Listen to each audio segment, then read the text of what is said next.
Nah, selanjutnya kita mencoba memainkan definisi yang ada, bahwa di awal kita telah membangun pemahaman bahwa ketika suatu matriks bujur sangkar dikalikan dengan suatu vektor tertentu, itu vektor agent, tidak lain menghasilkan suatu vektor tertentu tersebut yang dilipat gandakan, ya, kelipatan dari vektor tersebut. Nah, pada posisi tersebut kita ingin mengamati skalar atau lambda tersebut atau nilai agen tersebut kita ubah ke dalam bentuk matriks. Dalam hal ini, idenya di sini adalah kita memunculkan matriks identitas, ya, sehingga apa yang akan terjadi, skalar lambda ini bisa masuk ke dalam matriks identitas tersebut, menggantikan entry-entry diagonalnya menjadi entry-entry lambda, ya, entry-entry lambda. Nah, kemudian dari dari persamaan itu kita coba menggeser persamaan yang ada di kanan, kita coba menggeser ke kiri sehingga menghasilkan sama dengan 0. Tidak lain bentuknya merupakan SPL homogen. Nah, di sini menarik, bentuknya menjadi SPL homogen. Nah, pada pertemuan sebelumnya kita telah bahas mengenai SPL homogen ini, bahwasanya ketika misalkan determinan dari suatu determinan B yang merupakan SPL homogen tersebut memiliki solusi tak trivial ketika determinannya sama dengan 0. Artinya memiliki solusi yang tidak tunggal ketika determinannya sama dengan 0. Nah, itu yang akan kita cari di sini untuk mencari nilai lambda, bahwa lambda di sini tidak dipandang sebagai nilai 0. Nah, selanjutnya dari bantuan SPL homogen ini, kita bisa mencoba memudahkan mengekspresikan nilai lambda dengan menggunakan persamaan determinan yang tadi, sehingga tidak lain nilai determinan lambda kurang A sama dengan 0 itu menjadi persamaan karakteristik dari nilai agent. Nah, itu sangat dibutuhkan nantinya untuk mencari nilai lambda. Semisal kita diberikan contoh matriks A, ya, matriks A 12, ya, 12 44 0 min 33. Nah, untuk mencari nilai agent dari matriks ini, kita tinggal masukkan saja, tinjau karakteristik, persamaan karakteristiknya, bahwa lambda dikali identitas kurang A sama dengan 0. Nah, kita bisa menuliskan di sini. Nah, bayangkan di sini.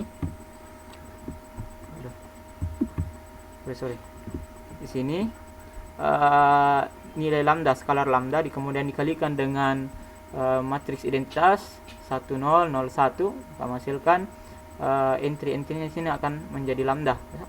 Kemudian masing-masing entry dikurangkan dengan matriks yang ada di A, sehingga hasilnya bentuknya seperti ini.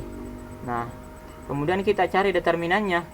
Nah, ini kali ini, kemudian ini kali ini, kurang ini kali ini.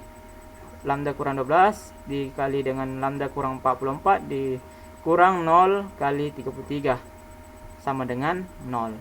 Nah, dari persamaan ini sebenarnya memudahkan kita untuk menemukan nilai lambda. Makanya ini tadi disebut sebagai persamaan karakteristik. Jadi dengan persamaan ini memudahkan kita secara langsung menemukan nilai lambdanya. Nilai lambdanya sama dengan 12 dan 44.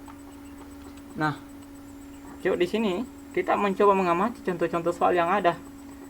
Wah, ternyata ketika misalkan entry-entrynya mengandung banyak 0, itu akan sangat memudahkan kita untuk mencari determinan, mencari lambdanya, karena otomatis akan banyak perhitungan yang akan tidak terpakai. Artinya misalkan ini tadi 0 kali 33 ini kan tidak terhitung lagi.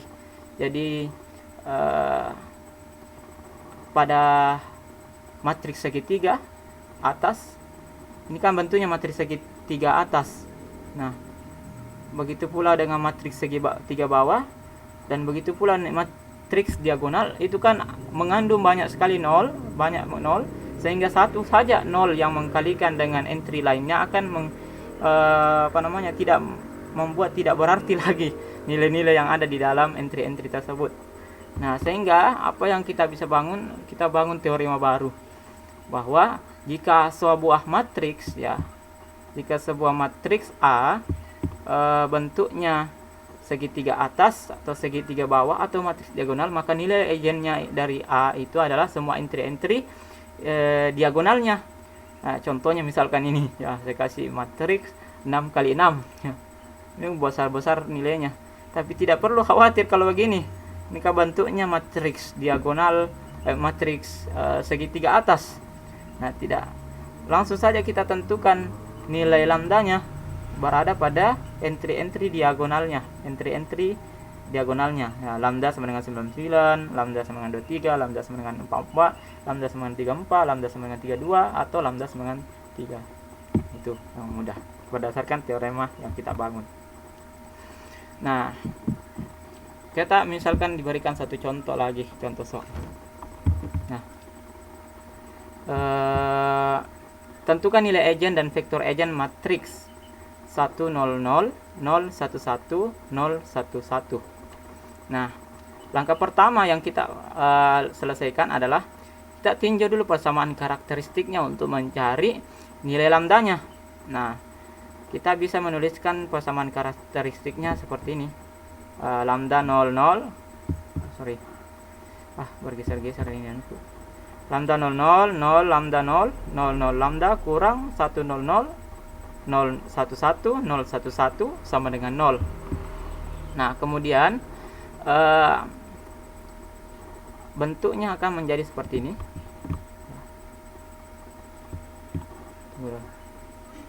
Bentuknya akan menjadi seperti ini dari persamaan tersebut. Kemudian kita ingin mencari nilai lambdanya, ya, banyak sebenarnya metode dan yang bisa kita bisa gunakan untuk mencari nilai lambda ini. Tapi di sini kita mencoba mencarinya dengan menggunakan metode kofaktor. Nah, kofaktor kita misalkan faktor untuk entry 11 A11. Tunggu dulu. 11. Nah, di sini akan kita akan menutup. Kita akan menutup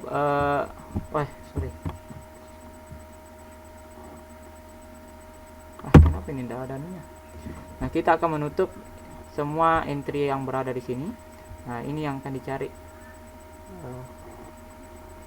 determinannya. 1 min lambda kurang 1 dikali lambda min 1 ditambah min 1 dikurang min 1 kali min 1 sama dengan 1. Jadi akan bentuknya lambda pangkat 2 kurang 2 lambda ditambah 1 ditambah 1 tambah 1. Nah, kemudian ditambah 1 dikurang 1 ya, di sini dikurang 1 jadi 0. Jadi kita bisa bentuk persamaannya seperti ini. Kalau ini kan tidak perlu lagi dihitung. Kalau misalkan ditutup ini, kofaktornya di sini kan jelas min 0 semua. Di sini juga tak jelas 0. Sehingga diperoleh nilai eigen dari persamaan ini. Kita bisa menentukan bahwa lambdanya sama dengan 1, lambdanya sama dengan 0, dan lambdanya sama dengan